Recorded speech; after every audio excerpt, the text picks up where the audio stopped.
ఏడాదికో వైవిధ్యం, ఏకదంతుని రూప నేపథ్యం, 70 అడుగుల ఎత్తైన ఖైరతాబాద్ మహాగణపతి విశేషాలు. ఖమ్మం జిల్లాలో కేంద్ర మంత్రులు శివరాజ్ సింగ్ చౌహాన్, బండి సంజయ్ పర్యటించారు.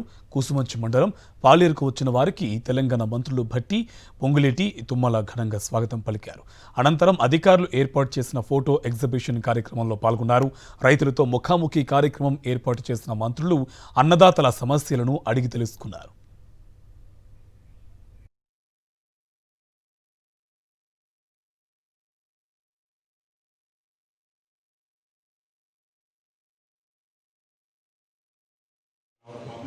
Farmers, everybody wants to request the center what the best support, please support the state government.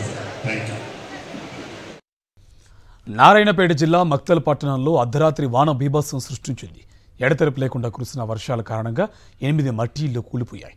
ఈ ప్రమాదాల్లో ఎలాంటి ప్రాణ నష్టం జరగకపోయినా భారీగా ఆస్తి నష్టం జరిగిందని బాధితులు చెబుతున్నారు.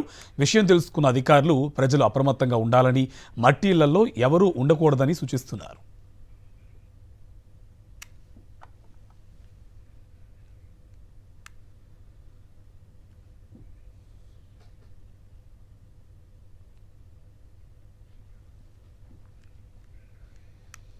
భద్రాద్రి కొత్తగూడెం జిల్లాను భారీ వరదలు ముంచెత్తున్నాయి. గత 4 రోజులుగా కురిసిన భారీ వర్షాలకు చర్ల మండలంలోని తిప్పాపురం, బత్తినపల్లి గ్రామాల మధ్య ఉన్న రోడ్డు కొట్టుకుపోయింది.